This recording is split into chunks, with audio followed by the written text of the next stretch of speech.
Alrighty, welcome to another Vintage Cube team draft. We've got myself, Dan B, and Abram MTG. You might recognize some of these names if you've been watching these 3-on-3s. We got our draft Discord going, battling against Luis Salvato, the real LSB, who is passing to me, Slacks, and of course, the sandiest of dogs. So, we've got probably a blue drafter passing to me, but not necessarily. I'm passing to Slacks, who drafts a wide variety of things. Same with Abram. Sandy Dog, as we have seen, does prefer the mono white. Regardless, I'm going to take Mox Pearl first pick. It's certainly the best card in the pack. Passing a Birds, an Animate Dead, a Lingering Souls, Force of Will, Path, I think are the 5 cards that'll go. It's possible no one takes Lingering Souls and Breeding Pool gets taken instead. Also possible Giver of Runes gets taken, but not super likely. Either way, Mox Pearl definitely the pick there. Ooh, probably followed up with a Shieldred the Apocalypse. I wonder what Salvato took. Shieldred's a very good card in this cube. Just a very strong card in general. 4 mana, 4/5 Death Touch, then drains for 2, depending on who draws a card. If Shieldred weren't here, or, maybe looking at the next person, Arid Mesa is the next best card. Maybe Sneak or Muldrifter could be opposition, depending on what you're kind of going for. There's also Recruiter the Guard, but I'm just going to take Shieldred here. And let's see what's going to be gone real quick. Opposition, Arid Mesa, Sneak, Duress, Muldrifter, Recruiter are the 6 cards I think are most likely to be gone. Maybe Pia. And I think Sneak or Opposition are the most likely to come back, but it's also possible Muldrifter does. Okay, pretty solid start here. I got to take a top 10 card and then like a top 30 card. So I'm not complaining about that. That's a good start for a team draft. Oh, wow. Now we've got Grief and Hymn to Turok, also Grist the Huntertide, also Library of Alexandria. This is interesting. A lot of good black in this pack. Hymn, Grief, Grave Titan. I think I'm going to try to wheel one of these 3 black cards because, 4 if you count Grist, because I think Skydiver and Council's Judgment Consider are all in the running here, as is Devoted Druid for what other people are going to take. I'm going to take Library of Alexandria. I do like the card. Don't believe the lies you might hear otherwise. I actually wrote an article on Channel Fireball explaining my current position on Library. The short version is I think it's good. So third pick Library, passing 3 good black cards, 2 good blue cards, a black-green card, 2 good white cards. So pretty good pack overall. Next up, we've got a Vampire Hexmage, which is good if you pick up Dark Depths. We've got Sakura Tribe Elder and Courser, both just fine green cards. A Troxa, which is really good if you reanimate, and is actually somewhat castable. Maelstrom Pulse, Bone Shards, or Graveyard Trespasser are all just kind of medium cards. Karn Liberated, which used to be good, but I think Karn's a little bit too slow. Monastery Mentor, another fine card. Considering taking a Troxa, I have a decent Reanimator start here, and it's a powerful card. There's also a Sneak Attack, which has a possibility of wheeling. Not the biggest possibility in the world, but the combo decks get a little underdrafted in 3-on-3 drafts because of hate drafts, and it's just less packs. If I weren't going to take a Troxa, I guess it would be Bone Shard. Let's take the higher payoff card. Let's just take the Atroxa. Might not end up playing it. Well, I feel like I'm not as likely to play it because I think I'm going to take Dark Confidant now. I could, first of all, really just be a low curve, kind of mid-range black deck. And then Dark Confidant's really good with both Mox Pearl and Library. Not so good with the Troxa, of course. There's also Mesmeric Fiend. And like I said, either him, Grief, or Grave Titan might wheel. The other good cards in this pack are like Spell Pierce, Suspicious Stowaway. There's a bunch of Storm cards that aren't good, but I'm just going to take Dark Confidant here. If the Bone Shards in the Atroxa pack was like a Fatal Push, I would have just taken Fatal Push. I think Fatal Push is awesome. I decided to take Atroxa because it's at least a reasonable payoff. Well, speaking of which, I'm probably just going to take the Fatal Push now. There's also Liliana of the Last Hope and another Reanimate card in Ashen Rider, but I think Ashen Rider is too weak. Like, one of the things I do like about Atroxa is it's a lot more castable. It's a lot of colors, but it's only 7 mana. That's a pretty big difference. Either way, though, I'm going to take Fatal Push. I think it's too good and too efficient. There's Consecrated Sphinx and Hallowed Fountain here, but unsurprisingly, haven't seen a lot of blue from Salvato. I just takes most of the blue cards. What's going to be gone here? Fountain, Absent, Spirobluff, Liliana, Consecrated Sphinx are my guess. Leaving Inspiring Vantage, Urza, Evolved Sleeper, Ashen Rider. Yeah, I might even wheel Ashen Rider depending. Okay, so I don't think, yeah, the Force of Will is not going to be in this pack.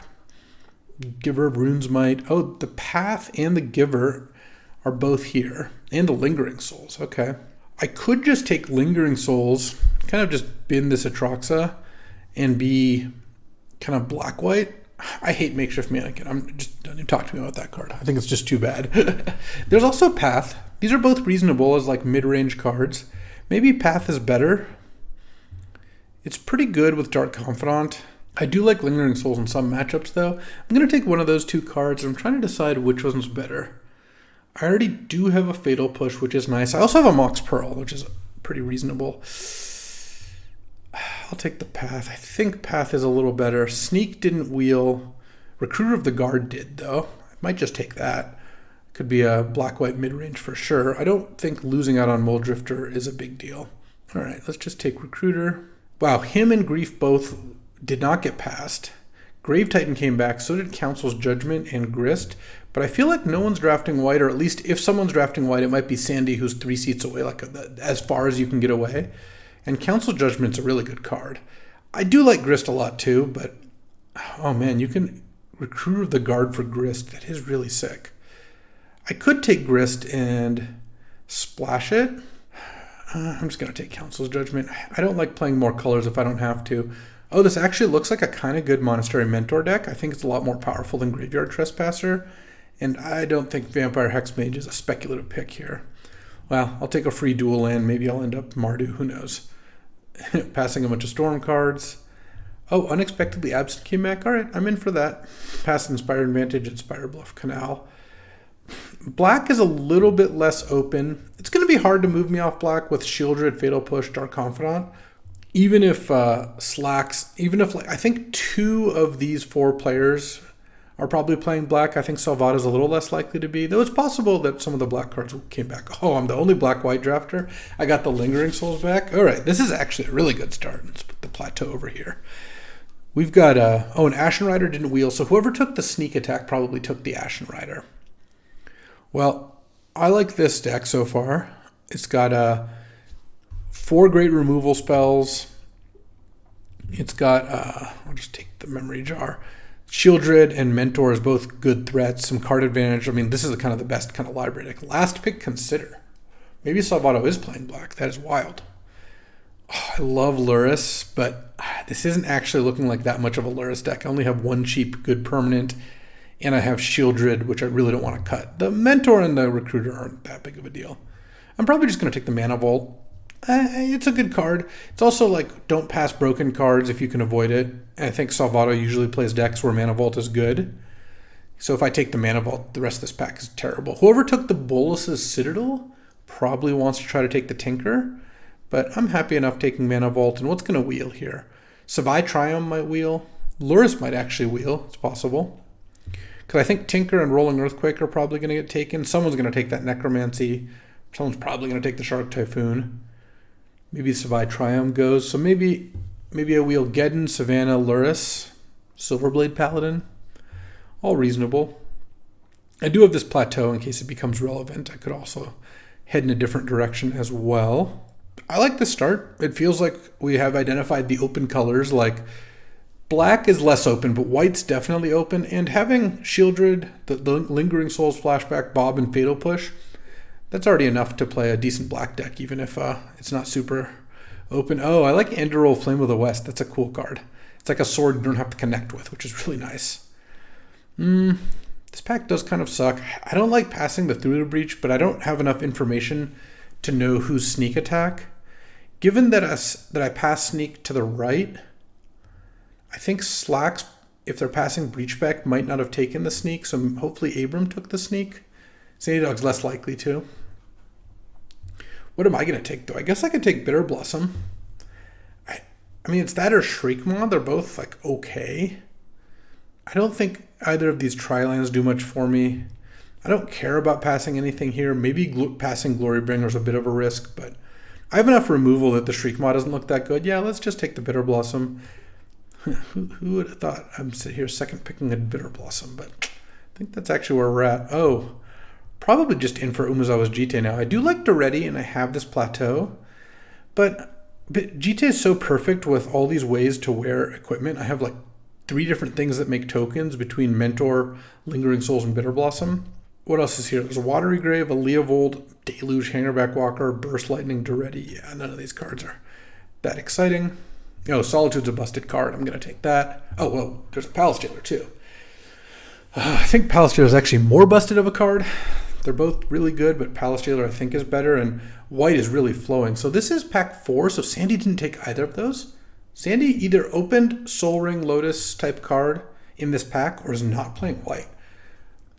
To be fair, if you watched the last draft I put up, I really juked Sandy by forcing mono white while passing to Sandy, which is good because that gives him incentive to not always draft white. It's good to vary your range. You can't be, especially if you're in an iterative game where we're playing these team drafts over and over again, you can't be so easily exploitable. And Sandy Dog's a good Magic player. He can play whatever he wanted. So I'm going to take Palace Jailer. Solitude's not going to wheel, but Palace Jailer is a great pickup. There's Dark Ritual here, but this isn't that great of a Ritual deck. Ritualing out Shieldred's nice. I already have a Mana Vault as a pseudo Ritual, I guess. I don't care about Chupacabra. I think I'm just going to take Godless Shrine. I like to cast my spells. It seems like taking a black-white land is going to be pretty important. All the blue cards are here. So there's Wooded Foothills, which is currently a red-white land, and obviously a green land as well. There's also a blue-black-red land. I hate Imperial Seal in decks like this. My deck's kind of a fair deck, so casting Imperial Seal for really anything except Palace Jailer is pretty terrible. I could just take Teferi because it's a very viable splash. There's also a Skyclave Shade, which in some matchups can be pretty good. Hating the Teferi isn't like that relevant, but I think I might as well take it given that I have a Pearl and a Mana Vault. All right, let's just take the Teferi even though I don't think I'm super likely to play it. All right, I'll probably take the Lurrus now. The Rolling Earthquake didn't get taken. Neither did the Shark Typhoon. Weird. But Savai Triumph went, and I guess some of the green cards went. Lurrus is fine. I have a Jite, a Bob, and a Bitter Blossom. So not like the best Lurrus targets, but you can pick up some Lurrus stuff, and I don't think there's anything else here that I'm that interested in. Okay, Through the Breach Wield. Interesting. So did Glorybringer. What are people drafting here? I guess I'm going to take Sun Titan. It's pretty good with Mana Vault just to accelerate it out. And getting back like Recruiter or Mentor is pretty sick. Or Lurrus. All right. Just black-white mid-range, I guess. Hangerback Walker has some potential. I could take a Leovold, but I don't even know. Would I be hating it from Salvado? There's also a Thragtusk and a Deluge. So if he's Sultai colors, it's not even that helpful. I could also take Burst Lightning because I have this Plateau. How likely am I to play Hangerback Walker? I'm really just not that likely to. Am I more likely to play? I'm just going to take the best card. Whatever. I'll just take the Leovold. I don't know. I'm not going to play Leovold, but I don't really see a reason not to. Solitude came back. All right. Well, I'm going to do well this draft because I'm getting every white card here. Passing a Damnation and a Sacred Foundry, but whatever. I guess I'll take Terminus because there's matchups where I'd want it, and the rest of these cards. If Salvado's somehow playing mono red and Fire Blast is the best card, but if I hate the Fire Blast and then he could still take Bloodthirsty Adversary, it's not even that relevant. And Terminus is a card I could definitely put in my deck. What am I getting out of these black cards? I'm getting a Shieldred, a Bob, and a Bitter Blossom, and the Bob is getting a little worse by the minute. I might take Teferi Temporal Pilgrim because look at it this way. What if I cut these four black cards for like Teferi, consider Teferi?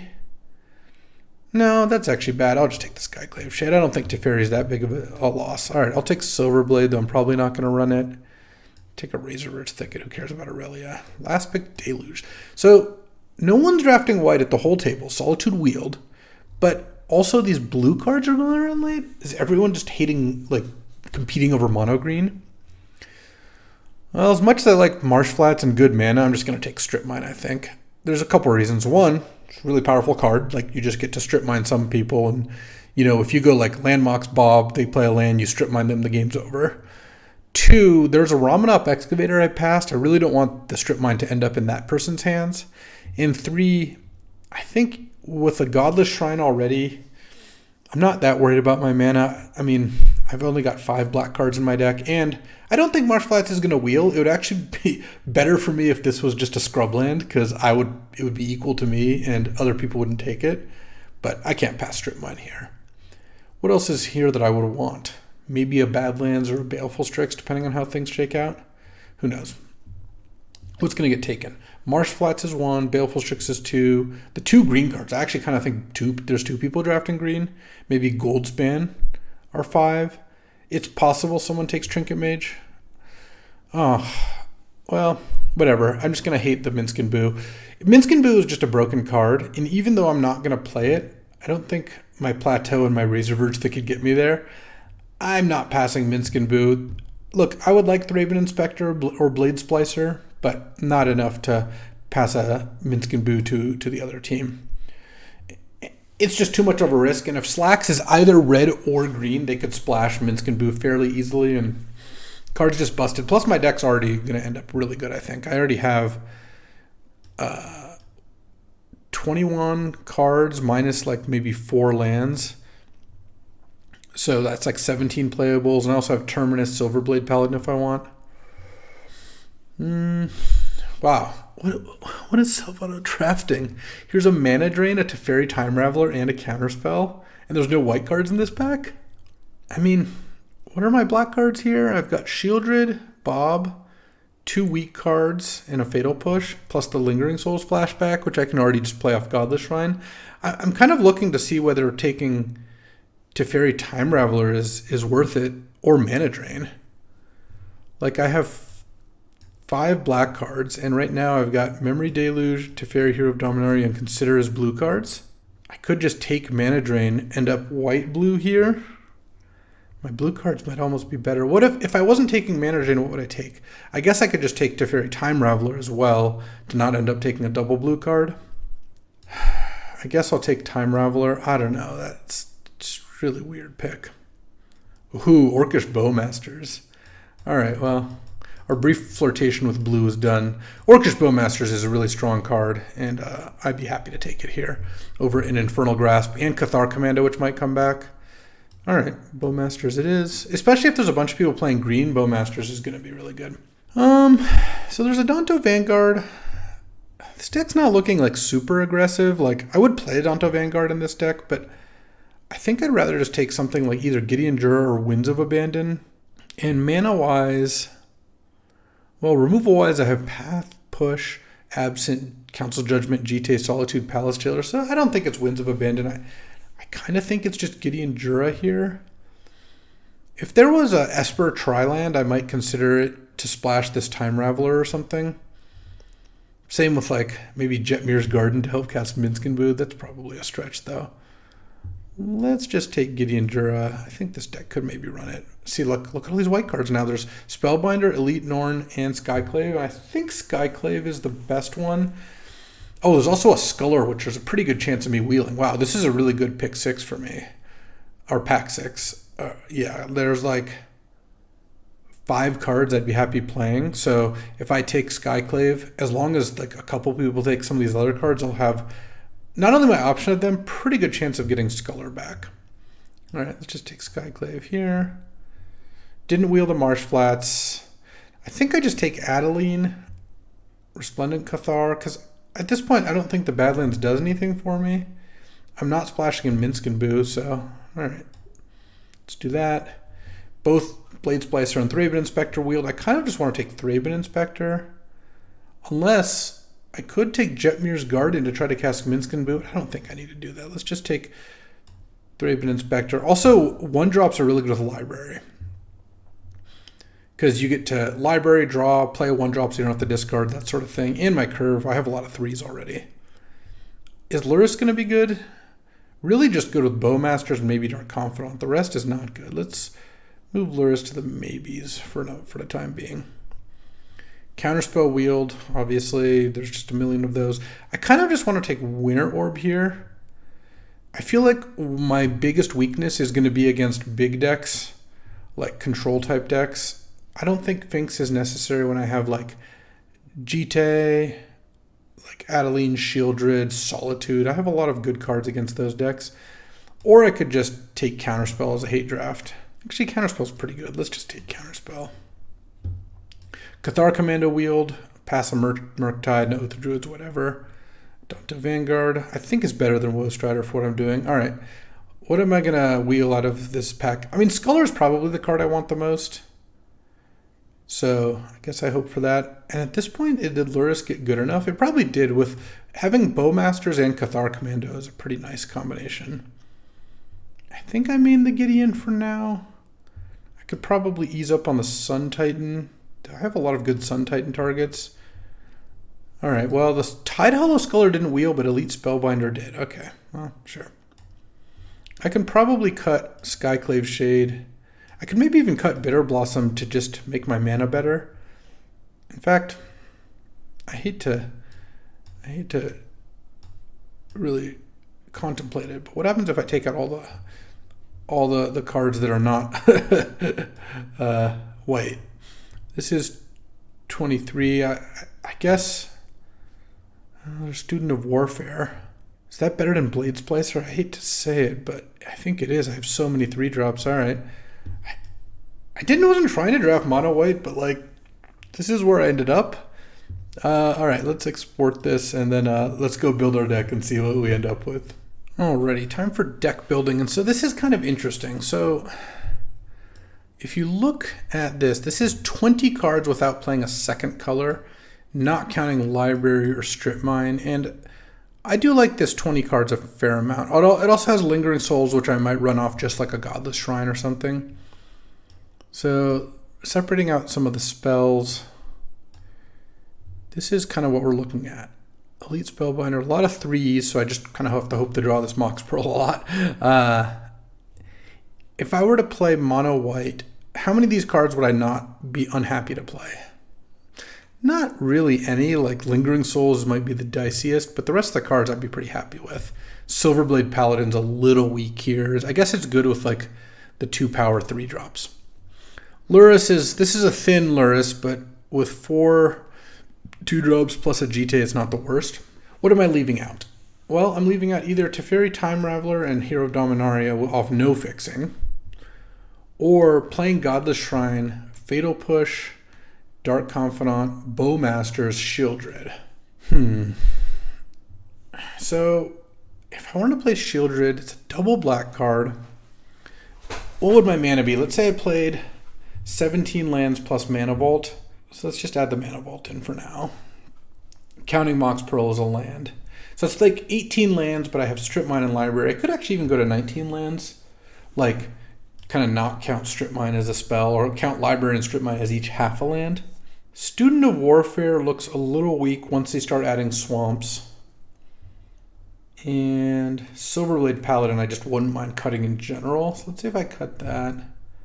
So if I cut Student of Warfare, Shieldred, Fatal Push. Let's put the Mana Vault Instrument over here for the time being. Shieldred, Fatal Push, Dark Confidant. Bowmasters is nice with Lurrus for sure. And then I would play 16. I'd even cut another card. Maybe I would just not play the Shieldred then, because after talking to my teammates who are like a Sneak deck and then like a Grixis deck, the only blue drafter appears to be my teammate. So yeah, none of those cards or anything. I don't think I'd want to main deck the Terminus either. So if I did this, what would my mana look like? I would play Library, Godless Shrine, Pearl, plus 14 more lands. It would be like 10 plains and 4 swamps. I'd have 5 black sources. No, it might be 9 plains and 6 swamps. So what am I getting out of that? I'm getting a Fatal Push, a Bowmasters, and a Dark Confidant. No, that actually doesn't seem worth it, as unfortunate as it is. All right, so let's put the Student of Warfare back. Let's put the Silverblade back. And then now, and take the Fatal Push out. So now I do have to basically add 1 card. The other option would be to play Teferi Time Raveler and Hero of Dominaria off like 3 or 4 islands. I don't know if that's good either. So if I do this right now, I'll have 18 actual lands plus counting Strip and Library plus Mana Vault and Mox Pearl. So that's like 20 mana sources, but you're kind of counting Library and Strip Mine as both as spells. The other option is to play a Terminus and play one fewer land because they have maybe multiple green drafters on their team.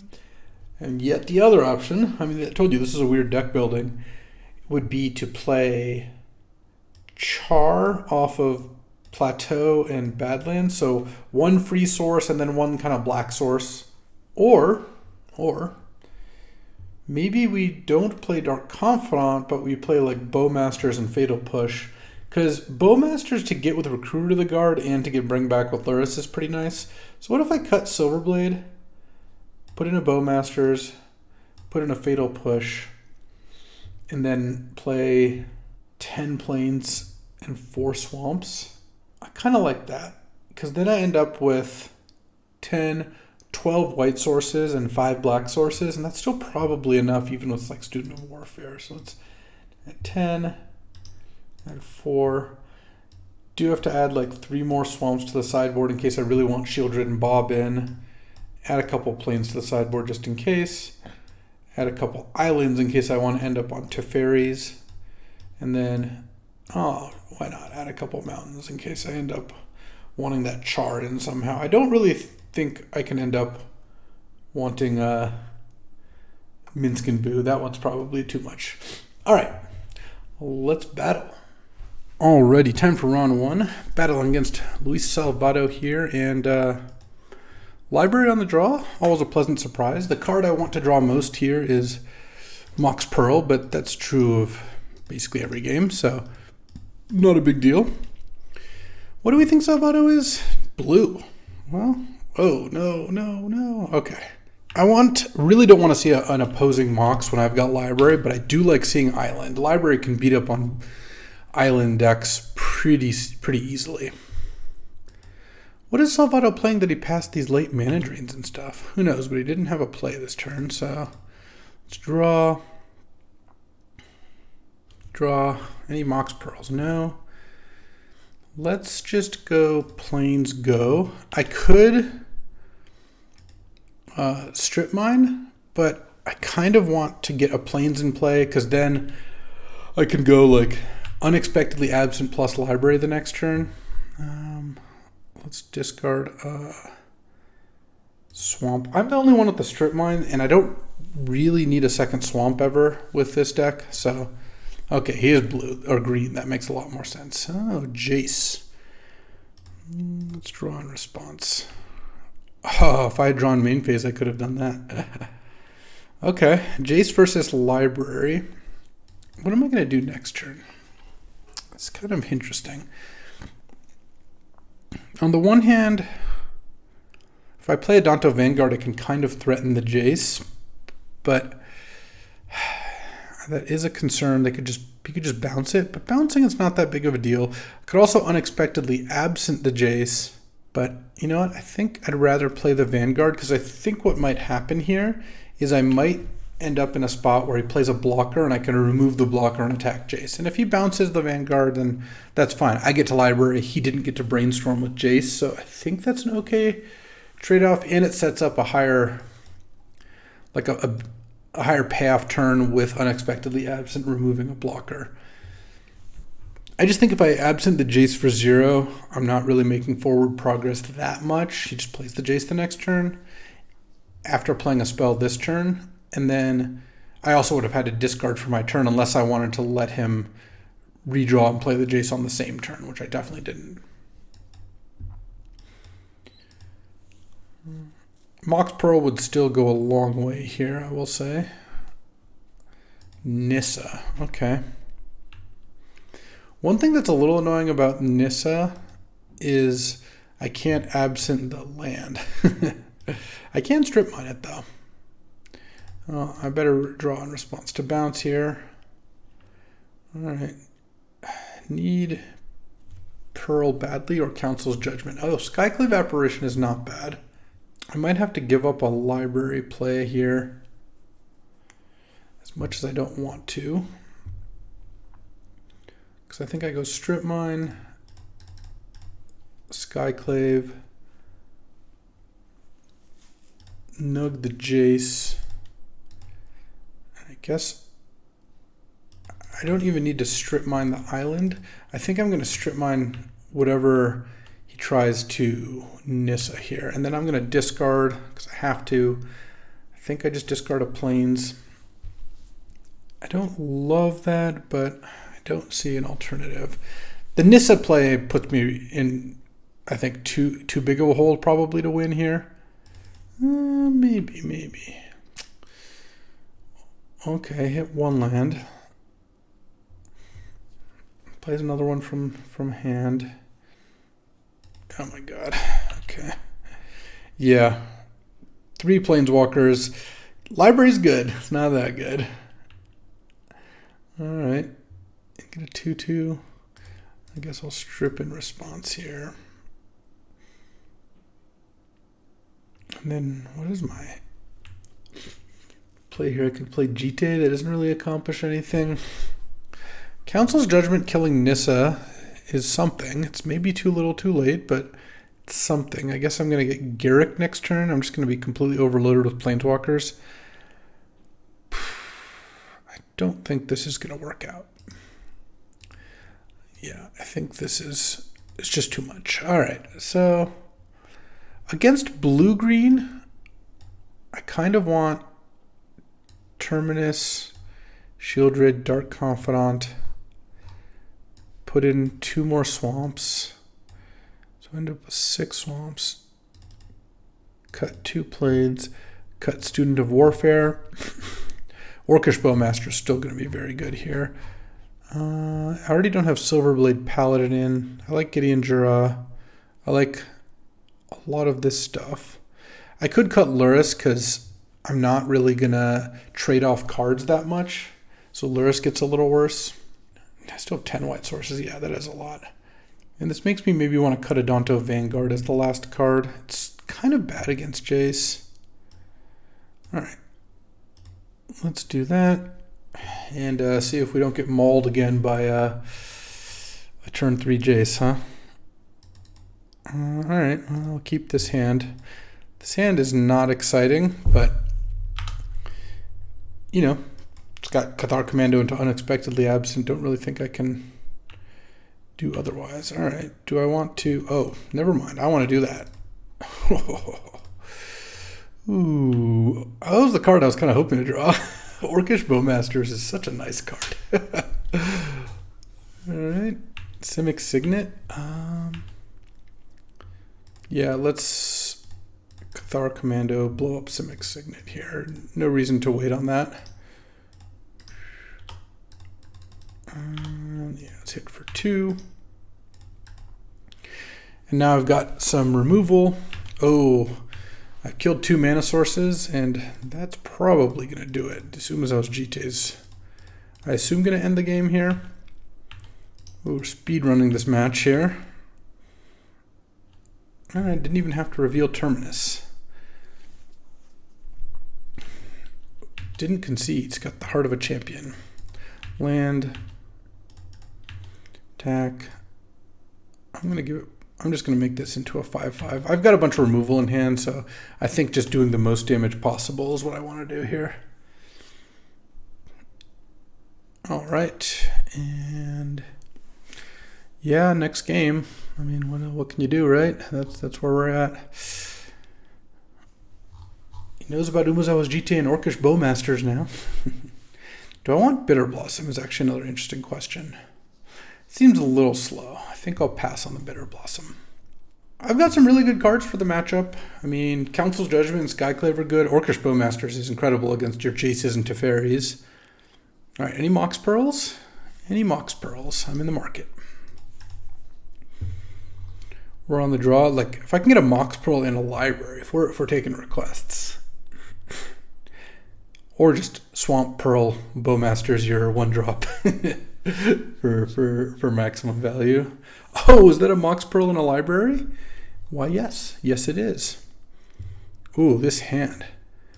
And he's mulliganing. This hand, I'm going to library up to 8 and then go Pearl Thraben Inspector on turn 1. That's messed up. tell you that much.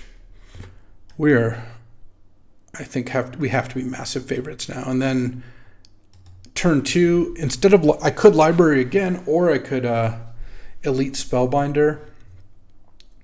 So if I play Elite Spellbinder, I'm kind of off the library plan, so I guess I don't love that. Oh, we got a Palace Jailer. Yeah. Pearl. Raven Inspector. What a broken start. It actually is. All right, he's got the Simic Signet. I've got Skyclave here. So I have mono 3 drops. He has 3 cards in hand. So if I play Elite Spellbinder, that's actually fine, right? Because I can play those two. I'll have 5 cards in hand. I can draw to 6 and then Pearl Library, and then Library up to more. And his Primeval Titan, Worn Power Stone, Upheaval. Okay, let's just take the Worn Power Stone here. And then I might actually end up having to Skyclave the Simic Signet. The one thing I could do is if he doesn't play a land this turn, it's easy. Well, Elf is kind of like a land. Do I just... Yeah, I just play Palace Jailer here. All that talk about library, and I'm just not actually in to use it. I'm just going to curve out with Spellbinder, Thraben Inspector, Palace Jailer. Also, Palace Jailer gets me to library again if I really want to. I think this game's basically over. My hand was just absurd. So, yeah, let's just draw with the clue, then draw with library, and then play this and unexpectedly absent the Simic Signet, so now he just has to redraw it. Yeah, that's just game. He's going to redraw Simic Signet, and then I'm going to attack for 6, and then next turn play, yep. Oof, that was short and brutal. Just, what is it, Hobbes said, life is nasty, brutish, and short. So was that match. And puts us on the board at 1-0, and my teammates haven't even come close to finishing their match. That I know. Alrighty, time for round 2, playing against the sandiest of dogs here, and got a keepable hand. We've got a Mana Vault with nothing really to speed to turbo into. Forest into Jiraga Treespeaker, the plot twist. That's fine. We're just gonna go turn 1 Mana Vault. Probably just gonna turn 2 unexpectedly absent the Treespeaker. Not tapping the Mana Vault just for 0, because Treespeaker gets a little awkward off curve. Really hope he doesn't tap it for mana here. And like play another elf, that would be unfortunate. He's considering attacking. That I think he doesn't have a play. He's either deciding, this is the classic dilemma. Do you hit for 1 or do you level it up again when you're not really going to level it up to 5? Yeah, I think Sandy made the right choice there. All right. Well, I'm definitely not cool with him having 5 mana next turn, so we're going to cast Unexpectedly Absent, unless we draw something like Palace Jailer, which I wouldn't complain about, or Gideon. If I draw Gideon and just slam Gideon -2, that is money. All right, let's see. No, nothing, but we can just do this. Do I want him redrawing it? I think I actually want to draw step it. He could have a counterspell, but it's not that likely. The problem is if I just cast this for 0 and he draws it next turn and has a green source, he can just play and use it again. And then that, I think, really doesn't work out for me. Whereas putting it 1 card deeper and making it so he can't play it this turn makes it pretty unlikely to have a great impact on the game. Yeah, he had the Forest, so I think that worked out better. Rex Sage, there goes my Mana Vault. That's fine. I had nothing to do with it anyway. Now we're going to Recruiter, probably for Palace Jailer. Ooh, don't mind an Umezawa's GT either. I mean, Palace Jailer has to be the best, right? Yeah. There's also Orcish Bowmasters, which isn't bad. Loris could get back my thing, but Palace Jailer is such a ridiculously messed up card. The other thing is, if he goes Tree Speaker, level it up, I guess I just Palace Jailer it and have 2 blockers. Wall of Roots. Okay, Tree Speaker. Level up Tree Speaker. Yeah. Okay. I could play an equipped Jite. Don't think that's too productive. Oh, this makes this play really easy. Because my one concern was if he had a big card next turn. But now I've got Council's Judgment for that, and I have 2 blockers, so I can't really imagine him taking the Monarchy back here. And if he plays like something like a Consecrated Sphinx, obviously I wouldn't be happy about that, but I would still get to Council's Judgment at next turn, which would work out pretty nicely. And then I'm also setting up Umuzo's GT attack here, which I don't mind. What is this? Oh, Noble Hierarch? Yeah. Okay, you can attack with Rex Sage as a 3-2. I would just block with the Palace Jailer, I guess. And a Time Twister. Okay. I liked my hand, so I guess I didn't love that, but my hand ended up pretty good still, so no Jite, unfortunately, to pick off all these elves. It's probably fine to attack with Rex Sage here. It's a 3-2 thanks to Noble. It would trade for Palace Jailer, which protects you from like flicker effects. I think that's probably a good play. So what now? If I go Adeline, attack with a token, and then play a Danto Vanguard, I have 1 blocker back. He's got a Llanowar Elves that he could attack with. I mean, I think I'm going to play Adeline and a Danto Vanguard. The question is, do I attack with Recruiter? I guess I'll have 2. No, I'll have 2 blockers. Yeah, never mind. That's actually not a difficult play. Let's play this. Because only Llanowar Elves can attack with power. Noble Hierarch can't unless their attack's alone. So in order for Sandy to overthrow the Monarchy here, he's got to have 2 removal spells out of blue-green. Seems pretty unlikely. I guess could have had a counter spell there into a removal spell, but still. Okay, and then I do have Unexpectedly Absent, because Sandy could easily be playing with opposition. Both him and Salvador were blue-green, that's funny. So that either one of them could have had the opposition. I guess I don't know where it ended up. But Unexpectedly Absent's a kind of decent way to get out of that. And then I also have the Cathar. Oh no. 1, 2, 3, 4, 6, 7. So you can give this pro everything now. Just go all in. Okay. Yeah, that's interesting. That's going to be kind of tough. I don't have an answer to that. I guess I have to hope he doesn't go for it this turn, but I think he's going to. So it's going to be a 6/6 protection from everything. If I had my Solitude, I would be feeling a little better. And the only thing I can do is draw Council's Judgment, or I guess Gideon would give me a bit of a reprieve. Oh, he's playing a Thragtusk. Oh, okay. Well, that's a reasonable play, but it makes me pretty happy. Though I guess it has pro instant, so I can't Unexpectedly Absent it either. Don't like that. So I could attack with Adeline, but you just block with the Thragtusk. Wow, this is actually kind of bad for me. I could attack with the Danto Vanguard, and that doesn't really do much. I could Unexpectedly Absent the Thragtusk, but that also doesn't do much. Leaves a 3/3 behind, and then the Adeline attacks, and that doesn't... Maybe it's better to Unexpectedly Absent the Thragtusk. Maybe not. That doesn't seem like it does anything. Let's go Student of Warfare. Land. Luris. And then pass the turn. Draw a card. Looking for... Oh, there we go. Council's Judgment is what we were looking for. So now, if he spends 5 mana on Hexdrinker, it's not the end of the world. Courser of Crufix. Okay.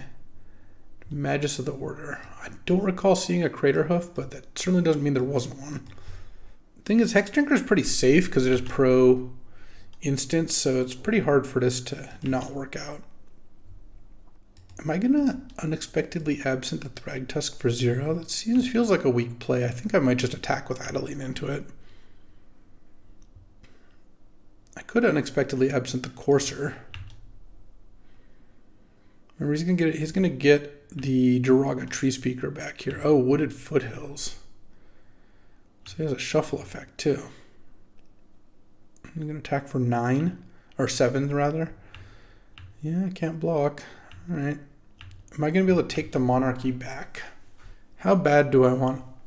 Oh, I could get rid of Courser for good now. Yeah, I think that's actually fine. Because the Wooded Foothills shuffle is on the stack. I'm going to need to I want to get rid of a blocker anyway. Courser is going to be good in this game. So I think that's fine. Just going to get his forest.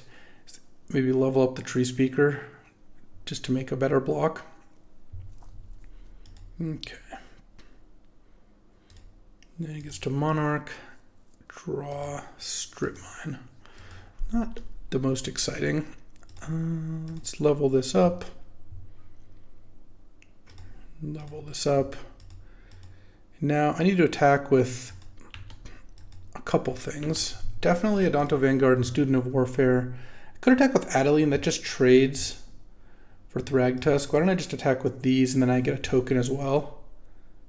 Yeah, that seems fine to me. Because I want to get the monarchy back. Though maybe I should have left Recruiter back. Because I could have left one thing back. Yeah, I don't know. And then I get the monarchy back, and then I lose some things. Then I go Council's Judgment, vote for Hex Drinker, get out of here, Hex Drinker, and then I'm going to strip mine an island in case you needed that. And then I guess I'll just play my Mana Vault because I got nothing better to do and draw for. Oh, Orcish Bowmasters. Interesting. That is going to be good and could potentially interact nicely with the monarchy here. So now if he wants to take the monarchy back, he can attack with these 3 things and then I block and kill the 2 elves. Gaining 3 for the process. Channel. Oh, never mind. That's not good for me. Okay.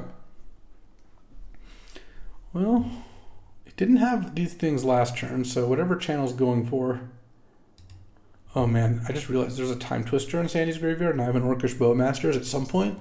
Not this game, but at some point. Let's see if this will finish me off. I don't know. I mean, my teammate has the Emrakul, so I guess that's not what's getting channeled into play.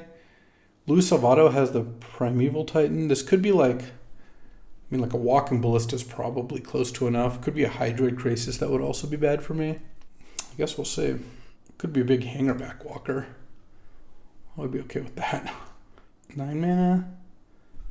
Oh, we're getting into Eldrazi range. I don't like that. Eldrazi range is bad. 10 mana. 13, 15. I mean, this is a lot of mana. This is getting past make a big Hangerback Walker. So I guess I feel like I'm just dead here. This is 15. 16. 17. 18? What are we doing here? Oh man, I wish I had the mana for Orcish Bowmasters. Oh, this is a giant Hydroid Krasis. Bowmasters would have been really good here. Or maybe, I think that's what it is. So I'm going to need something pretty good to not die here. The good thing is Orcish Bowmasters is going to be absurd in this matchup if I draw it in the other 2 games. Yeah, it's a Hydroid Krasis. X equals 18. So he gains 9, drew 9, and gets an 18-18 trample. Terminus, I think I'm going to side, I played against blue-green last turn. I think I'm going to side basically the same way.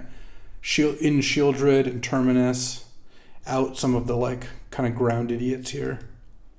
Channel's still going too if Sandy draws some other channel action. Yeah, but the Bowmasters do seem kind of unbeatable in this matchup. They pick off elves. They make Time Twister and Krasis pretty big liabilities. Whatever other card draw he may manage to assemble. What am I hoping to draw here? I guess in the short term, a removal spell for Hydroid Krasis keeps me alive. He's paying a bunch of life. Is there a way to steal this? Oh, God. No, never mind. Okay. Well, let's go ahead and sideboard. I think, like I said, basically the same way. Put these 3 in alongside 2 swamps. cut 2 planes, cut Student of Warfare, cut Adonto Vanguard, and cut Lurrus of the Dream Den. All right, I mean, I like my matchup well enough here. I've got, I think, some pretty good cards. Like Bowmasters and GTA are both fairly strong here. I've yet to Monastery Mentor any games. How many spells do I have? 1, 2, 3, 4, 5, 6, 7, 8, 9. Well, Terminus doesn't count. 9? Oh, maybe it didn't count Gideon. I don't remember. All right. I would like to play. How good is this hand? I think this hand's keepable. It's really not that good, but if I draw any creature, GTA is good, and Terminus and Sun Titan are both pretty good if I can draw out the game, which Fatal Push kind of helps with. So, I mean, what this hand really wants is a Dark Confidant, especially since I have all my 6s in hand already. But I would settle for a Bowmasters. Very generous of me. Cathar Commando would be fine too.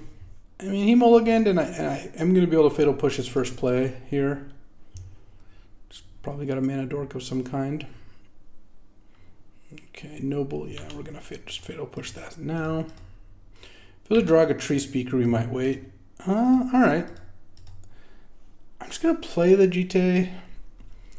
Problem is I don't have 4 lands, so if I draw like a 3-mana spell next turn, like an Elite Spellbinder, and then I don't draw the land for 4th land for GTA, it's really bad.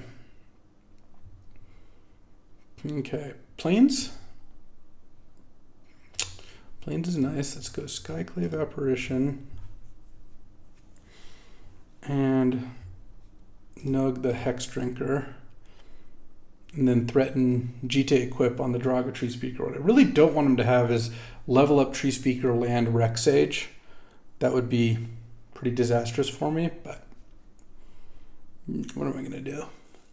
Okay, here comes level up Tree Speaker, but that's kind of free. Even if you don't have anything, you do that because it makes it a little harder to kill because it turns it into a 1/2. I'm hoping the next play is not Rex Sage. It could be another creature, so these trade, but Hex Drinkers are just a 1-drop, so I don't really care if Skyclave dies as long as I get to GTA down the Tree Speaker. Also, Mana Vault would be a pretty nice draw in this situation. Oh my god, Channel. Okay. Level up Tree Speaker. What are we doing with this Channel? I guess I might just be getting channeled out here. Well, it's not a Crater Hoof. Could be like a Thrag Tusk. Oh, it's a Natural Order. Please, okay. What are we doing with this Natural Order here? Guess we'll find out. This might be something Terminus can get me out of.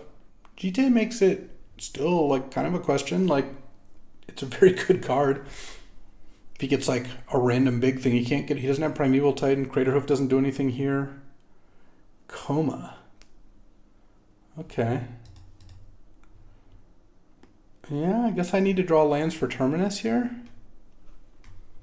Cathar Commando, huh?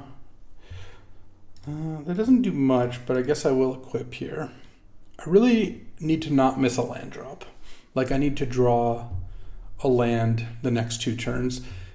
I don't think he's very likely to sack Serpents on my upkeep to tap down my lands because they haven't seen Terminus, and it's not a card you would expect this deck to really have, but you never know. What I probably am going to do here is play a Cathar Commando to try to block a Serpent, because I think that's worth doing. I just want to take a little less damage. All right, let's play this.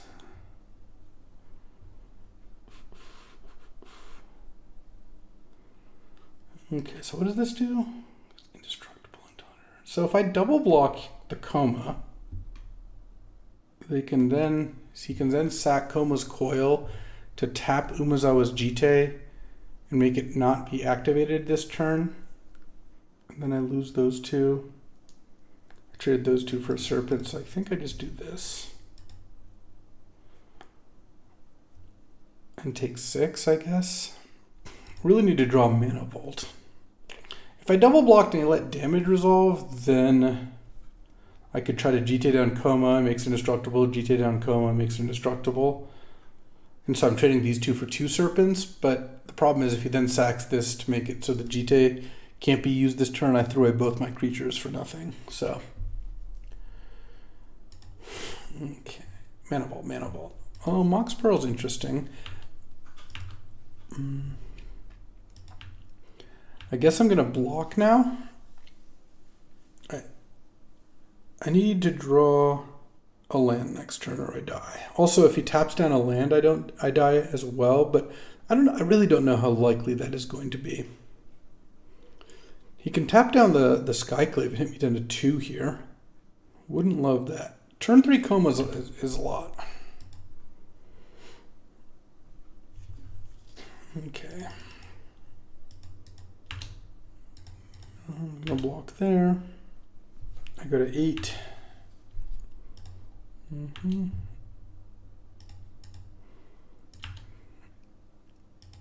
then they get a 1/1. All right, don't tap down a land, please.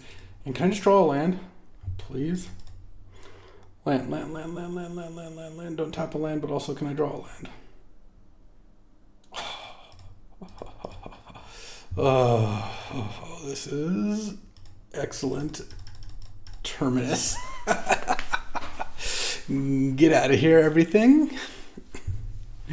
And didn't expect that one, I don't think. Don't think I'm going to get away with that game 3. At least he'll be tapping a land if so.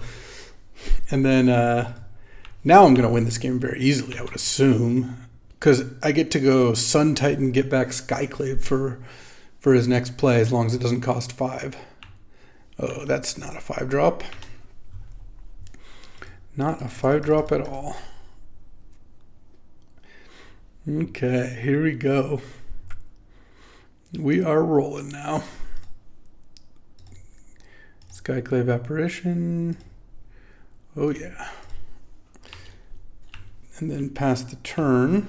And then next turn we can get back Cathar Commando and we're hitting with Jite here. Oh yeah.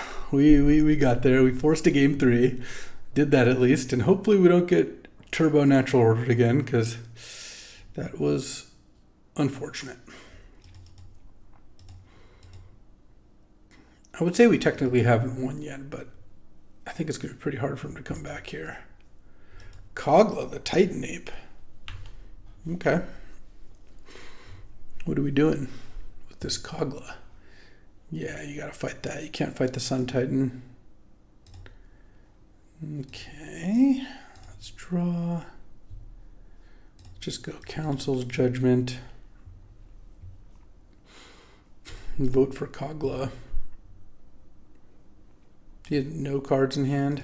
Equip Sun Titan. Attack and bring back. This time I'm going to bring back Cathar Commando since there's no Skyclave targets. You can't target tokens. Then I have the GT going. This is going to be pretty hard for 6 forests to come back against. I would expect. Okay, game 3. Yeah, it doesn't make me want Bitter Blossom. Is Luris good? So Luris lets me bring back a GT that gets killed by Reclamation Sage. Is that kind of the interaction I'm thinking of? That doesn't seem good enough. All right, I think we're just on Don't Get Natural Ordered plan. I mean, this deck has a lot of exile removal. I have Terminus, Unexpectedly Absent, Palace Jailer, Council's Judgment, Path to Exile. I have some really good answers to Coma. Coma is not actually that good against me. Obviously, it's a good card if you get it into play early, but I actually have some pretty good answers to it. And let's see. All right, game 3. On the draw here. Any libraries, Bowmasters, Pearls. Oh, there's a Bowmaster and a Dark Confidant. All right, I like it. Got some good removal here. I could still go for a Mox Pearl. You know, while we're asking. All right, he's going to have the 1-drop most likely. So I didn't yet. All right, let's play the plains so we can leave up unexpectedly absent on turn 2 if we need it. And let's see what is up here. Devoted Druid. Huh. I'm actually kind of scared of that. Let's just go unexpected. Let's again draw step unexpectedly absent here. I don't think I can let Devoted Druid pass. Actually, I'm just going to absent it now because I can just Skyclave it on my turn. I think that's good.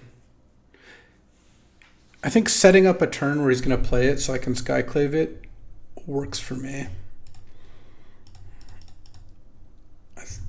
Because that just takes up his next turn. Part of the problem with draw stepping it is Sandy could then choose to put 2 counters on it to kill it if he didn't want to redraw it. And I kind of liked this turn sequence going like this. So next turn, we'll see what he does. There's a good chance I'm just playing Dark Confidant and leaving up Bowmasters. But obviously we'll see what this is. Magus of the Order. I don't like that very much.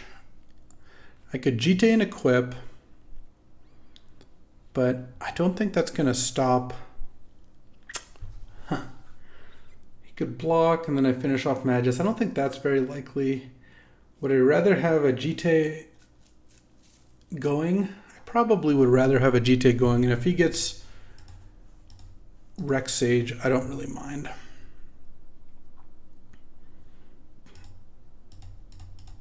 And I'm happy to make this trade. He might not block, or he might block if he doesn't have another creature in hand. There's a distinct possibility. I don't know what I'm hoping for, honestly. I guess I would hope he blocks. All right, he didn't.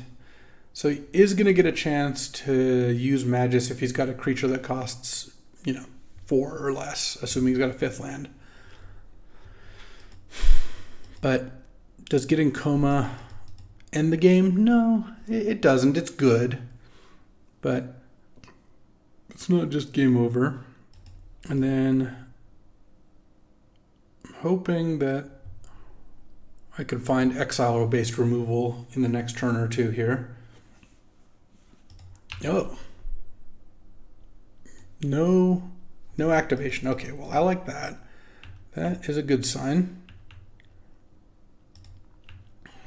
Go to 17 here. And we're just going to natural order. Sure. I can't do anything about that. Well, as long as I don't die to Coma too quickly, I have a lot of ways to kill it. I still have Council's Judgment, Palace Jailer, Path to Exile, Terminus. And I also have Recruiter of the Guard to go get Palace Jailer. And Umezawa's GT does a decent job of keeping me alive. Well, it's going to be an interesting game. I'll probably just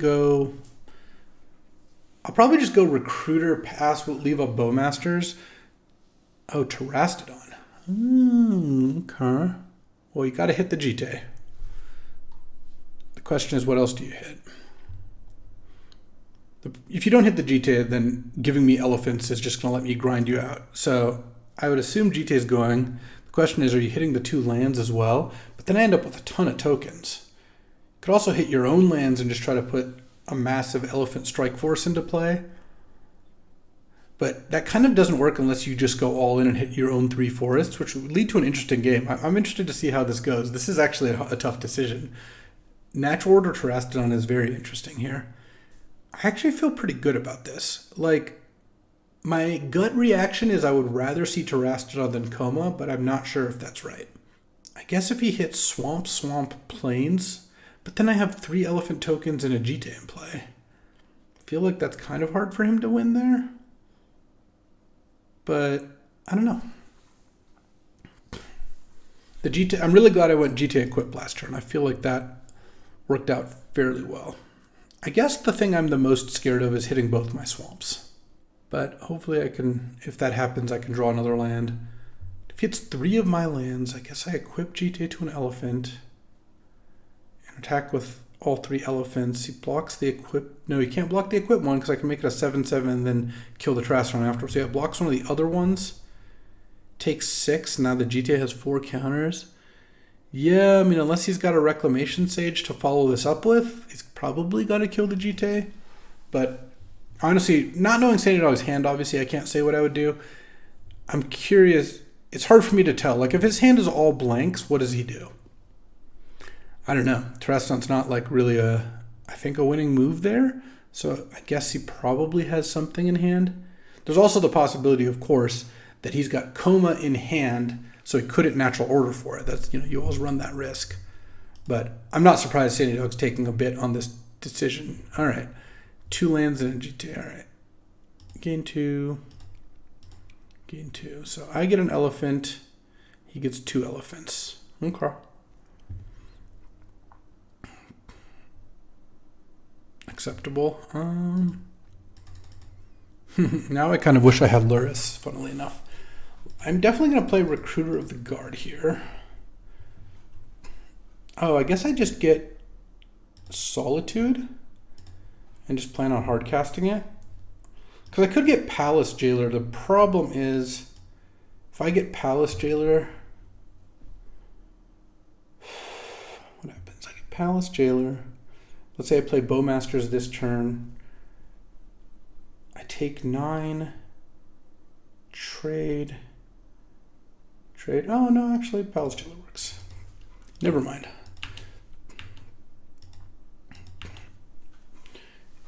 Because what I can do here is I can Bowmasters to basically deal 1 to one of the elephants, so I can block that elephant with the Recruiter plus the Amass token.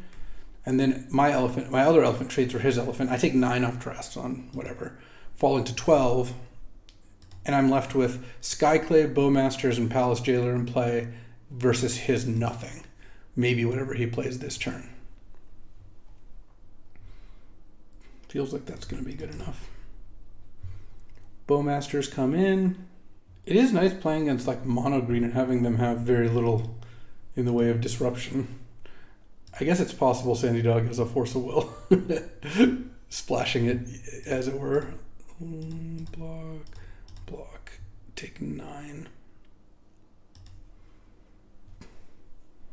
And then next turn I even get to go Palace Jailer plus Bob. So I guess maybe Bob's risky. Given that I'm taking 9 here. The one card I don't want to see is Hex Drinker. Fast one. Yeah, that one I'm not so worried about. Okay. Palace Jailer, Terrastodon. I'm going to play the Bob. Attack for a 3. Okay. Hit Library. Unless I flip Terminus, Sun Titan back to back, I feel like playing the Bob is not a huge risk. I've got a 5-drop and two 5-drops and 2 6-drops, though one of the 5-drops is Solitude. And if I flip that and I'm at risk, I can just Solitude my own Dark Confidant. What I don't want to see is Channel. Okay. I guess I'm hoping this isn't a Walking Ballista. Oh, it could be a Karn. Karn Liberated. Sure. We're going to exile like a Skyclave Apparition, maybe? Yeah. Okay, I guess I'm glad I played Bob given this circumstance, but I guess we'll see what happens after we flip. Oh, I didn't reveal the Sun Titan. So good. If all 3 attack Karn, it blocks the Bowmasters, but it kills Karn. Yeah, that's probably fine. Oh, and then I get to Sun Titan. He doesn't know about the Sun Titan. Yeah, never mind. This is great. Because then he blocks the Bowmasters, and then I go Sun Titan, get back Bowmasters, finish off the Illusion token, and put what I wanted to play. Also, he's at 7. Yeah, no, I don't think attacking Sandy really makes sense here. I think just getting the Karn is what I want to do. Okay. Karn, tap Karn, tap Karn. I guess you could block Bob, but I feel like there's just no way it does anything but block the Orcish Bowmasters here. Because Karn's dying no matter what. Oh, I guess he could not block. Interesting. Sure, if you're worried about Lurrus. No, that's a good play. All right, let's go Sun Titan. Sun Titan back. I think I just get Recruiter. I could get back Jite, but I think getting Recruiter for Solitude is probably best. Especially if I drew a white card off of the Monarch trigger, then I could potentially evoke Solitude in the case of emergency. But that'll do it. We're 2-0. Let me check in on our teammates and see how we're doing. Alrighty, time for round 3. I'm 2-0 in this, and my team's up 4-1, so we're looking good. We're looking good. And this hand is totally reasonable. I'm on the play, and I have Adonto Vanguard into Skyclave Apparition into Palace Jailer. I guess am I a mono white drafter now? Is that what I am? I'm the new Sandy Dog. We get to lead on some good stuff. Oh, Evolved Sleeper. All right. Well, let's just play the Vanguard. Drawing Mana Vault doesn't do a whole lot for us, but so they can make this into a 2-2 and then later make it into a 3-3 with Death Touch and then start drawing cards and losing life. Yeah, I think we're doing just fine here. Am I going to Skyclave that next turn? Yeah, I mean, probably. Just to do something. But we'll see. Skull Clamp. Oh. Well, never mind. We'll be nugging the Skull Clamp then. And hoping, I guess we don't get, like, dazed or something. Nope. Alright, Skull Clamp is out. Attack for 3, and then Palace Jailer for the next play. Alright. I mean, they drew 2 cards off their Evolved Sleeper, but then I killed their Skull Clamp for very little duress. I got bad news for you. All my good cards are not spells. They're all creatures. Mm-hmm.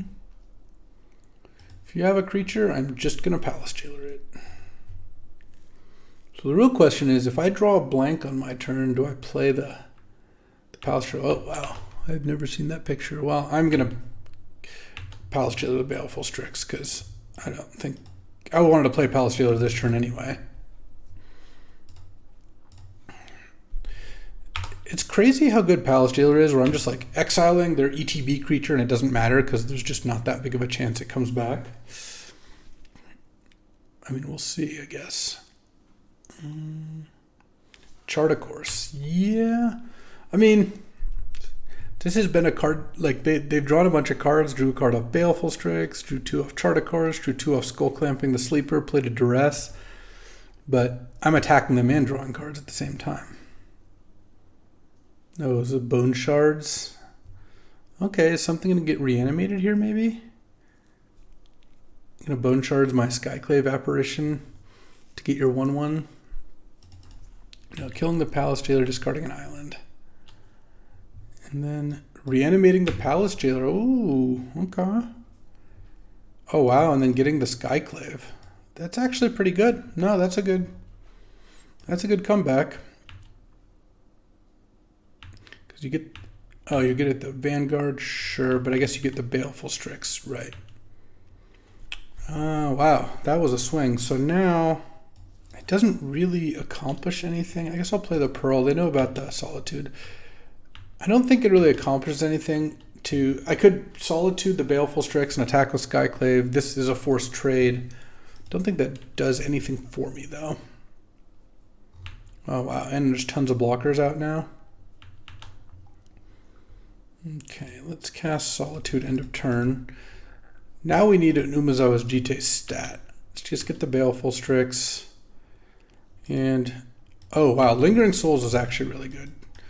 So now, wow, Lingering Souls is maybe one of my best draws, because now I get to attack with these 2. Palace Jailer can block the Skyclave, and get a token out of the deal, but something has to get chumped here, and yeah, in order to not give the monarchy back. All right, we're doing it this way, sure. Lingering Souls is quite a good way to make sure we steal back the monarchy. And so you can Jace and play a spell out of the yard, but I've got 4 tokens coming. What do you play? Like a Reanimate on Solitude or Palace Jailer actually doesn't stop me from taking back the monarchy. And then I have an Adonto Vanguard that will come back eventually. I do have to worry about Damnation. That was in the draft, and I don't know who ended up with it. So that would be concerning for sure. And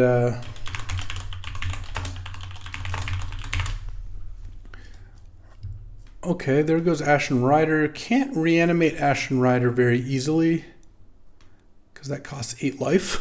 Could, of course, have a different reanimation effect. Spellseeker. Would this be for like... No, Exhume doesn't really work. Ancestral Recall. Well, that's a good card, sure. I mean, it is good. It doesn't feel like it's over here. Animate Dead on Ashen Rider. That's pretty good. Okay, what do I need to draw here? Council's Judgment is the card I want to draw. Though I would take an Unexpectedly Absent as well. Opponent's deck's pretty good. They have a lot of sick cards. Umezawa's GTA. Yeah, no, that's actually fine too. Let's just equip the Spirit token. I don't think there's a good reason to attack with Skyclave. Actually, let's see. This attacks my opponent twice. Attack Jace with that. If they want to block the Skyclave, that's fine. Oh, like that? Okay, sure. Okay, get my Adonto Vanguard back. My GTA gets counters. Equip on the Spirit token. I'm going to play my land in case I draw a path here. Luris. Well, nothing to play with Luris right now, but that could change. I mean, they do have a bunch of things they can recast, whether it's Reanimate or Bone Shards or an Ancestral. They've done it 12 cards in deck, which is kind of funny. Let's see. We're going to start with a Hymn to Turok. Oh, a Shriekmaw. Evoked on the Spirit token, no doubt. Okay. That means Ashen Rider does get to take back the monarchy, but that's fine. I'm at 19 still, so I got a bit of life, and I have 3 creatures in play. Luris is not looking the most powerful, though. So Jace can just make the Spirit unable to attack. Okay, what else do you got? Nothing else right now. Interesting. Oh, Orcish Bowmasters is going to be great here. Let's actually equip the Spirit, I think. No. Let's equip the Adonto Vanguard. It's hard to kill. And I don't mind the Adonto Vanguard getting killed, because I have Luris.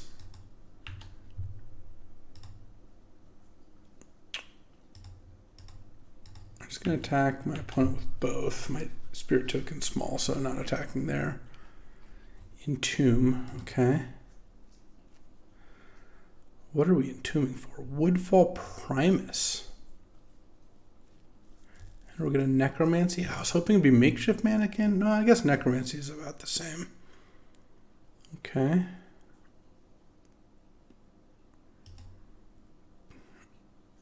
Okay, so we're going to destroy the Jite. I guess I'm just going to gain life.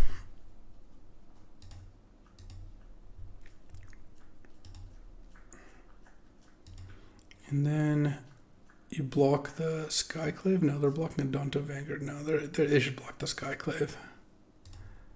Okay, and then I get the Monarchy back.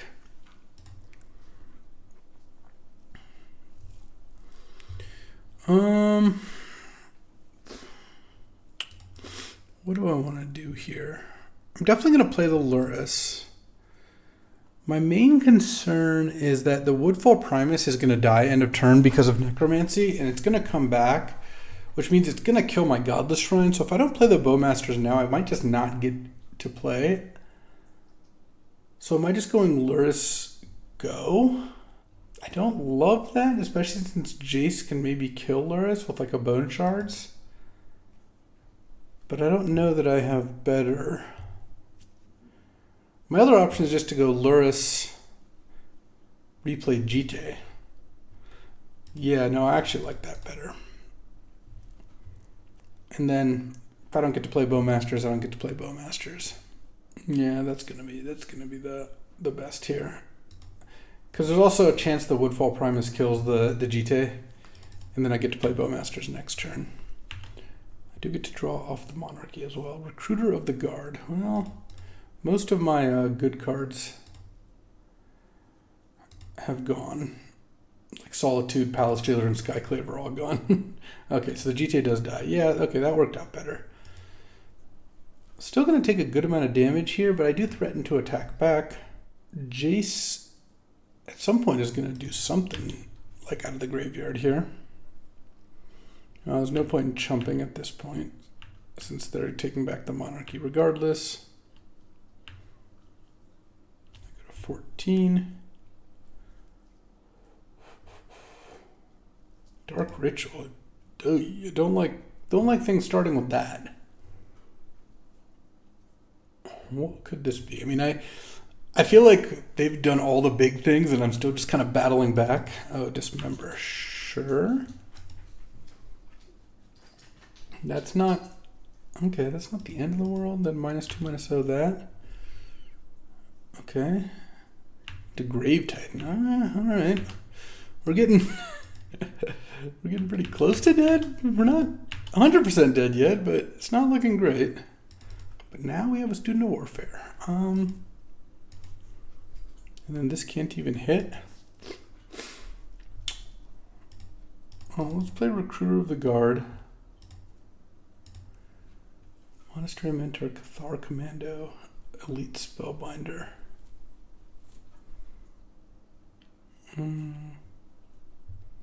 Just get Thraben Inspector, play Thraben Inspector, play Student of Warfare, and then leave up Orcish Bowmasters, I guess. Maybe they'll Ancestral or something. You know, I don't know. Maybe I'll have some opportunity to cast Bowmasters for good effect. Also, the Monarchy trigger draws them a card as well.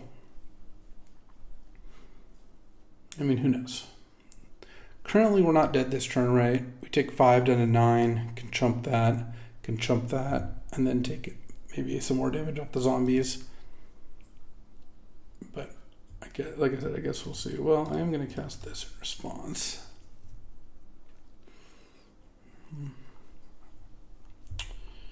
I'm just going to ping my opponent here.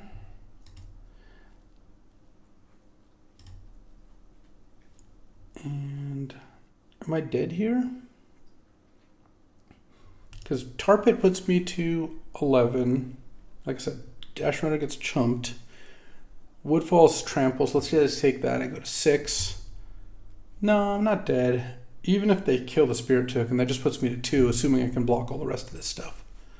But as things currently stand, I'm not in good shape, especially since they have this Jace that lets them cast an instant or sorcery from the graveyard, so they could very easily cast... they're just casting Dismember, probably on the Orcish Bowmasters, I guess.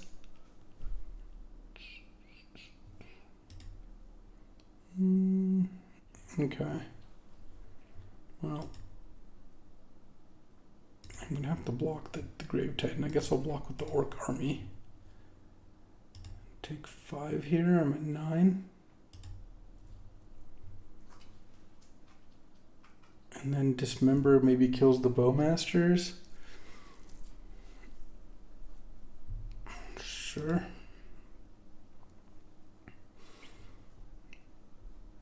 Yeah, I mean, I feel pretty dead. Every turn that's gone by, things have gotten worse for me. Unexpectedly Absent can move the Ashen Rider out of the way to attack for 1. I could also do that and then get the Monarchy back. Let's draw a card with the clue first. Okay. Yeah. Then let's see, I'm at 9, 8 down to 1.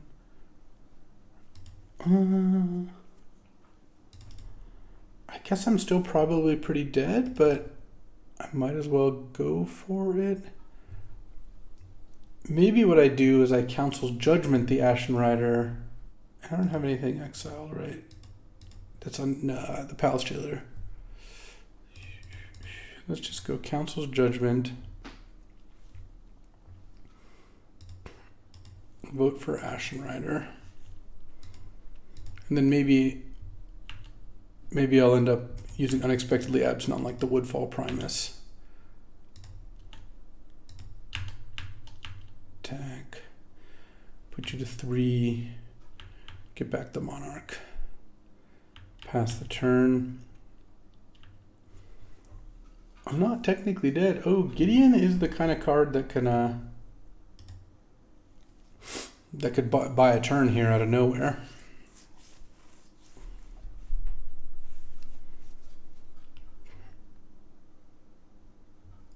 Animate Tar Pit. Yep, that puts me to 6. Hasn't used Jace yet. Okay, so Tar Pit puts me to 6. Unexpectedly Absent the Woodfall Primus. I'm going to have to assume the Absent resolves since it doesn't really matter if it doesn't. Let's see. The Raven Inspector blocks that. Recruiter blocks that. Block that. Block that. I take 7 down to 2. They're at 3. Attack them down to 2. There's no way to save anything else, right? I guess what I could do is I could pull back a Danto Vanguard, or Student of Warfare, and have the Raven Inspector chump a zombie instead. And then I'd go to 1. Maybe that's better.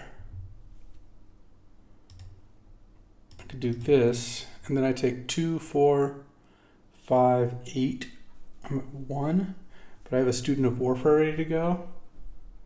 I guess the Student of Warfare is really just not getting by the zombie tokens.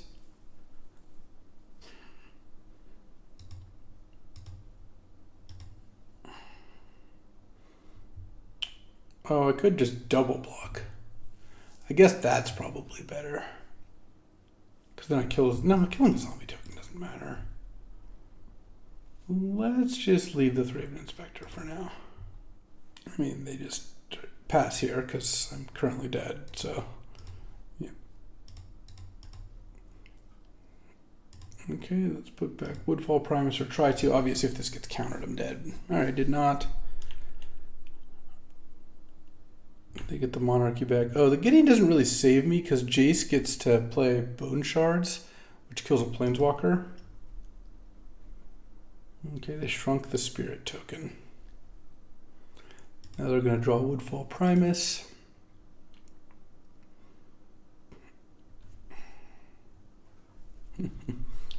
Fatal Push is like kind of close. Alright. Plus this on them. I mean, maybe it would have been better to have a Student of Warfare because it'd be a 3/3. I still just die here. They just flashback Bone Shards and kill Gideon. Well, this is a pretty good Reanimator deck. This matchup could be tough. They just can do, like, this is actually what I was worried about, like, during the draft, right? They can do actual busted stuff. Oh, they got Duress. Oof, well, that's certainly not what I want to see. All right, I guess I kill a zombie token.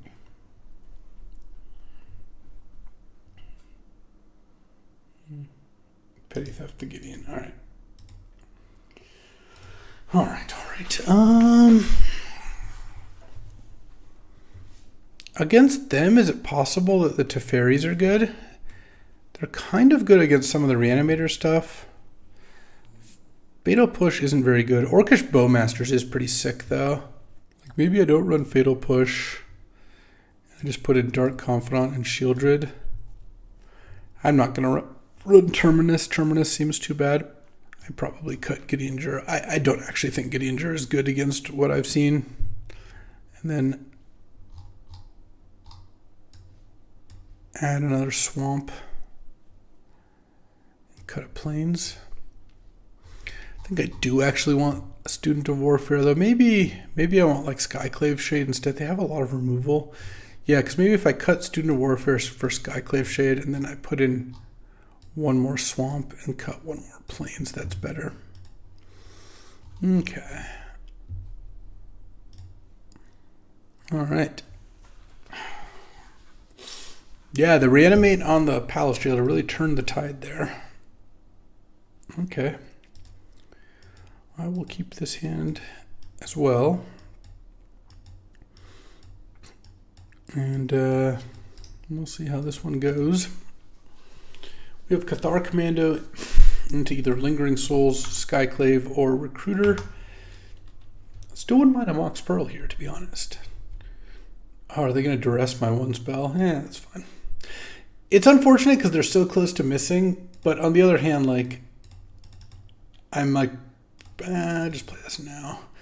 I'm perfectly happy with them casting Duress and taking Lingering Souls there. It really doesn't do much. I don't care if they Sorcery Speed kill this. I don't really want it to get countered. Okay, Chart a Course. Do they discard? Oh, they didn't discard anything good. I didn't even see that Scrubland. Wow.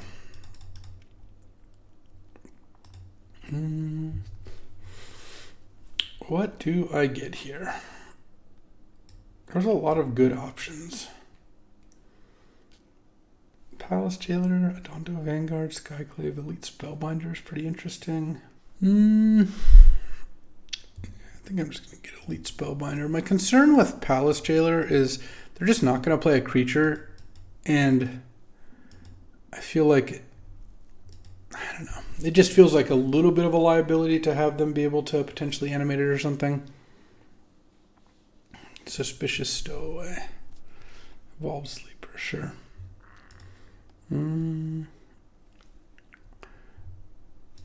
Let's attack with these first. See if they want to do some blocks.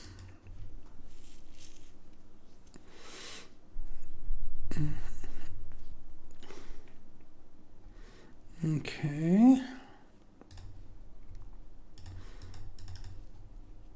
I'm going to Skyclave that and pass the turn, and then next turn I've got Spellbinder. Path is also not a bad one. No plays, huh? Okay. They discarded a land. Oh, that's not a bad one either. Let's attack first.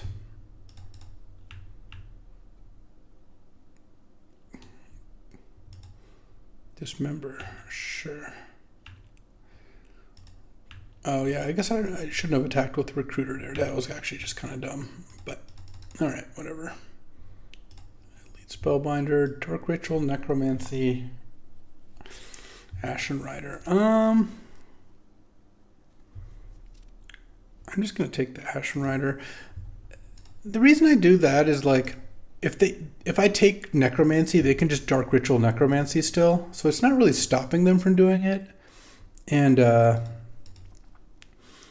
if I exile Ashen Rider, it's just gone forever. They're never casting it, and they can't discard it anymore. And they seem to have a decent amount of discard outlets. So they can Dark Ritual, Necromancy, the Skyclave here if they want, and take out the Bob. But that uses their whole hand, leaves me with an Elite Spellbinder, and then Lingering Souls. I think that's okay. Oh, I guess they don't have the Dark Ritual because I didn't take it. Sure, they can just cast it. Oh, but they did Ritual, necromancy. Huh. Oh, they're going to recruit her for Baleful Strix? Okay, I actually think I like that more than them getting the Skyclave back. Oh, they're getting a Spellseeker because they drew a land, so now they're getting a Spellseeker for Ancestral Recall. I don't know that any of this was better than killing the Bob. The Bob's an Ancestral Recall too. Oh, Umezawa's Jite. Yes, please.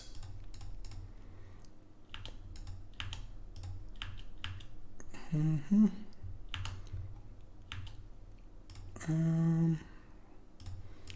go Lingering Souls. Don't think there's a reason to use the Jite now. Now I feel like I'm in a dominant position, even if they have an Ancestral here. Sure. Like, I'm drawing extra with Dark Confidant every turn, and Jite is just going to annihilate their whole board in a second. Okay. Solitude. Don't care about attacking with Dark Confidant very much, so let's just attack with the flyers here. I have a lot of good exile-based removal too, though Woodfall Primus and Ashen Rider are pretty good against removal, so they have some decent reanimator targets. All right, and let's just nug the Crypt Breaker, play a land, and pass. I don't think there's much of a reason to do anything else. Cycle Zagoth Triumph, sure.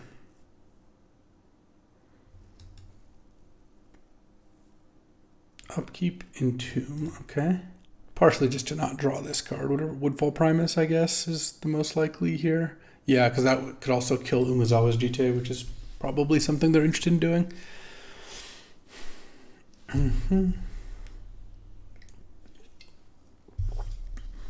Oh, Grave Titan, sure. Okay. Game 3 here. Do I want Fatal Push against Evolved Sleeper and Jace? And now that I've seen the Suspicious Stowaway, that makes me want it a little bit more.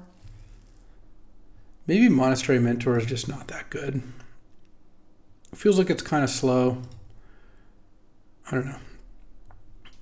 Drawing it off the top would be pretty bad. All right, let's get a little library action. No. I mean, I'm going to keep this hand. Don't think I'm supposed to mulligan this.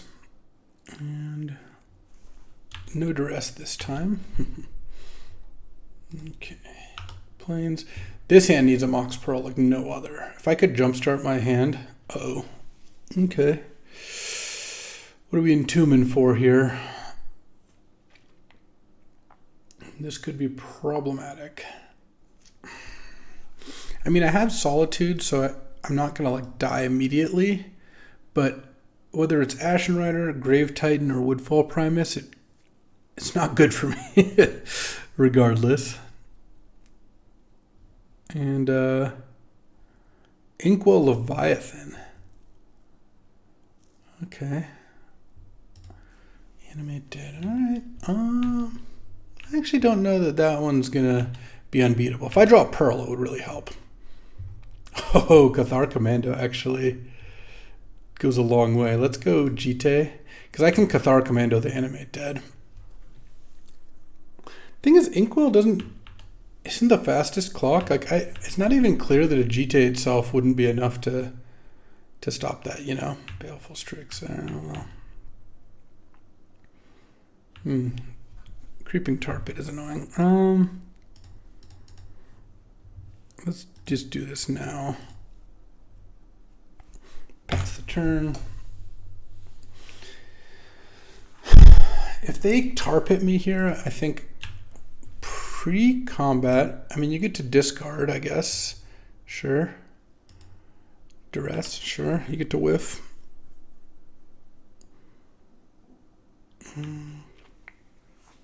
Guess it's just better to discard in that situation.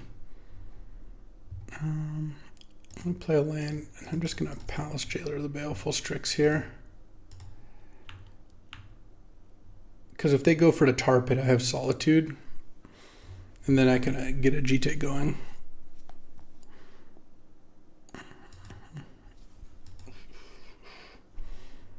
You're gonna force me to Solitude. That's fine with me. Exile the Donto Vanguard. Exile that. And let's see if they have a land. If they don't have a land, I'm feeling pretty good about the situation. Cathar Commando. Look at that. MVP. I probably want to get Luris with this recruiter, though I don't know. I guess it'll depend on what they do. I guess if they go land, reanimate, Woodfall Primus to kill the Jite, that's pretty annoying. It feels like they've got reanimate, which is what they're thinking about here. Yeah. Oh, they got the Inkwell? Yes, that is, I think, much more likely to give me a chance to win. Okay, let's go Recruiter of the Guard. Let's actually go Orcish Bowmasters and equip Jite on Recruiter. Pass the turn.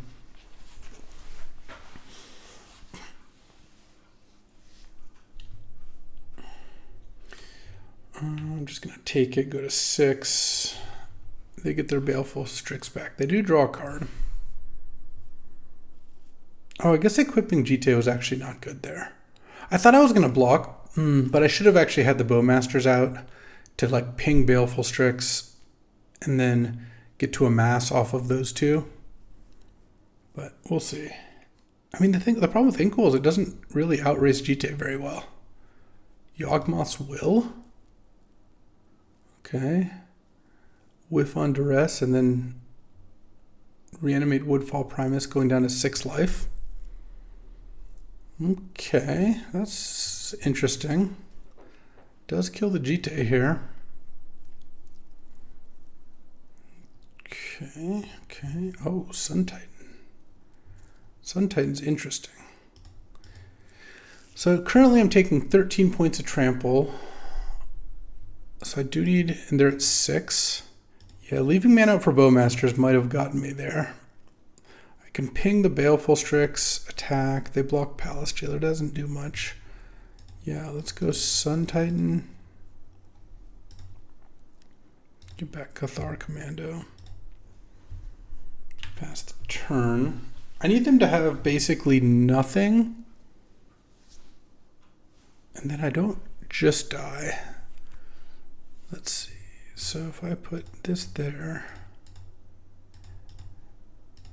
and I put that there, I kill that.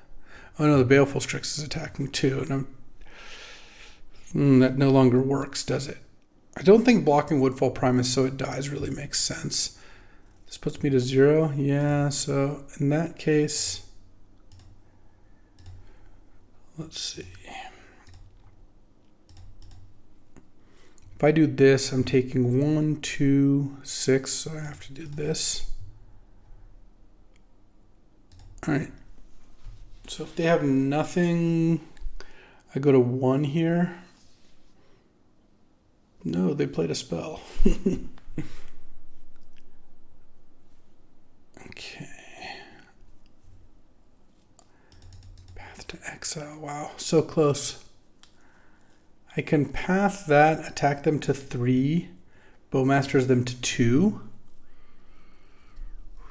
We're not quite there. I guess what I could do is I could hope to draw something off the Monarch. So I guess that's what I'll do. Not sure what, but something. You gotta get the Monarchy. Land, pass, draw end of turn. Library's not going to do it. Oh, they had another removal spell? Yeah, never mind. And yeah, I can block, path the Woodfall Primus, but unfortunately, Inkwell will in fact do it. Well, the good news, despite me going 2-1 and losing this, my teammate won as I was losing this, so we won the draft. Doing pretty well in these 3v3s. This deck was pretty good. Orcish Bowmasters was sweet. This card definitely overperformed, and overall the mono white mid-range strategy actually worked out again. So I guess I found my lane. As always, thanks for watching. Thanks for hanging out and cubing with me. It's the best form of Magic combined with the best way to play in a 3v3 draft. So it's just a real chocolate peanut butter situation. And maybe next time we won't draft white decks, but it was open. We read the signals. That's the best you can do, especially in team drafts. And we emerged victorious with a 2-1, a 1-2, and a 2-1 on my team. That'll do it for this time. Check back tomorrow. We got new videos. And as always, if you want to follow the channel, you'll be notified when a new video goes up. Thanks for watching, and I'll see you at the next draft.